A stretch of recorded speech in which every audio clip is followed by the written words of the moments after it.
I'm Rose. Today we are in the third session of this chapter, that is Standard 6, Biology, Chapter 8, Body Movement. So we have learned about the body movements. What are the two types of body movement we learned? That is the locomotion and the body movements. Then you have learned about the different skeletal system, different organs of skeletal system in the last video. Today we are going to learn about the gaits of animals. That means gait means different movement of animals. Different movement of animals. Okay. So as we know, we can say if we ask or if we see, if we can imagine it does all the animals have bones? No, every animal doesn't have bones. For example, we can say lower level of animals, like we say insects. Some of the insect like we can say caterpillar. Then you have the small mammal animals, those who doesn't have any bones, but they use different methods for the movement. They use different methods for the movement. So here we are going to learn about how the different types of animals move and use the different ways or different means to move their body from one place to another. So first of all, we are going to learn about the birds. Okay, so everybody has seen different kinds of birds. Yes, in your home, if you have a hand, there are various types of birds. Yes, so they use different methods. For example, we can say they use two means, that is by legs and by the wings. That means they use both hind leg and the forelegs. Forelegs and the hind legs. Okay, so these are the two important things they use. That means foreleg stands for the wings. That means the hands. Forelegs means hands. And the hind legs means the leg. Hind legs means the leg. Okay, so this bird use both the legs and the wings. Yes or no? In the ground, when they walk, again they use wings for the flying purpose to go or travel from one place to another or for migration. Okay, so if it arises, why they can fly? Why only birds can fly? Because we can say there are so many reasons for that, because the bonds which is present inside the birds are so much hollow and light. So much hollow and light. And the chest bone which is present, it is in the form of a ball shape. Due to that, what happened? They can easily carry the weight into the air. They can easily carry the weight into the air. Okay, due to that they can fly. Okay, due to that they can fly. So for example, if we try to fly, we cannot fly because we are so much heavy. We are so much heavy. Our forelegs cannot carry us. So that is why we cannot fly. But the birds can easily fly because the bonds are the materials through which the bonds which is made.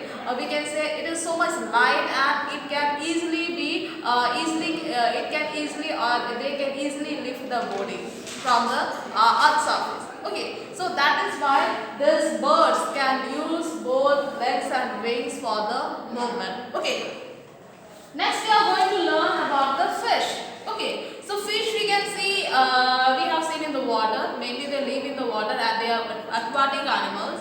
And they use both fins and tails. They both use fins and tails. And what are the structure of the body? You can say I have brought the picture here. It is so small, but you can see it. Okay, they have the body in a board shape. Board shape means streamlined shape, so that they can swim in the water.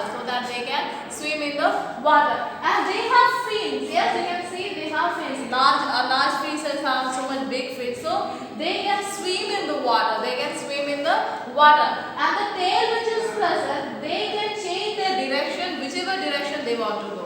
Okay, they can change the direction. So fins help them to swim and tails help them to change the direction. Okay, so this is how the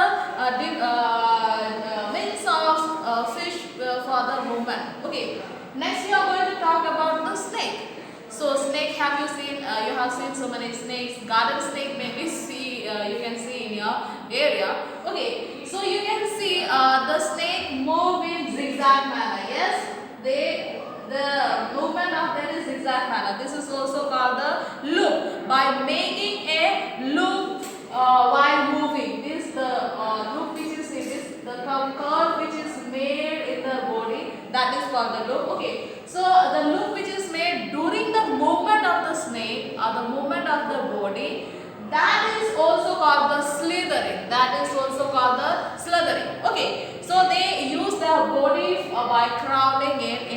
zigzag manner. Okay, so this zigzag manner which they move, that is called the slithering.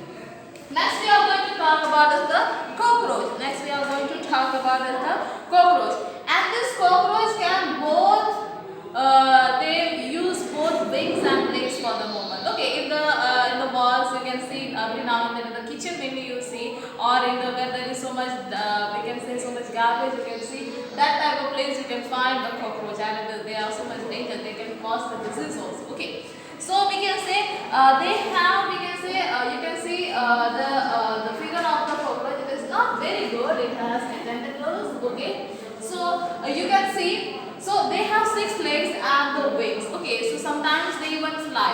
Sometimes they fly. Okay, and one more important thing is they have a hole. You can see in the board. We know dorsal head. We can say inside, or we can say in the surface of the body. Okay, so these holes are actually as spiracles which help them for respiration purpose. Okay, so movement they use both wings and legs. Next we are going to talk about as the snail. Next we are going to talk about as the snail. And snail you have seen it. Yes. So they are covered with the hard shell. This is called the shell. Okay. They are covered with the hard shell. This shell helps them to protect the body.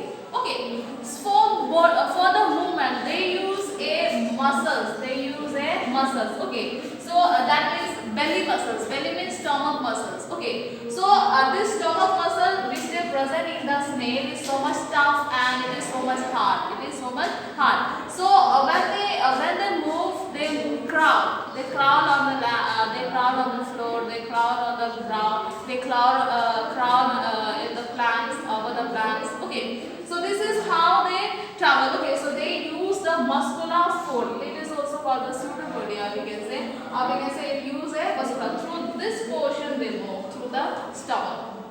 Next is the earthworm. Okay, so earthworm is comes under what we call one type of a animal. Okay, you have seen it is mainly found in the soil, and it is the main speciality of the earthworm. I tell you, they make the soil fertile. They make the soil fertile. Okay, so it is very necessary if you are in the if you are going to it is necessary for the crop fertility. Okay. So they move their body by contraction and expansion of the body. Contraction and expansion of the body. Okay. So they move when they contract and expand, then only the movement happen. Okay. So we can say here one figure is there. You can see this ring-like structure. Yes. This is called the setae. This is called the setae, which help them for the movement. Okay, so this setae is one type of a muscular region where it has a ring-like structure. It is, you can say, it is a ring-like structure, and it is very tough tissue. Okay, and it helps them for the movement. Okay, so they move with the contraction and expansion of the body. Okay, so this is how the locomotion happen in the earthworm. So we have learned what are the movement, how the different animals use the different means for the body movement. Okay, so this chapter is already completed. I hope you will go through the chapter properly. If you have any doubt, you will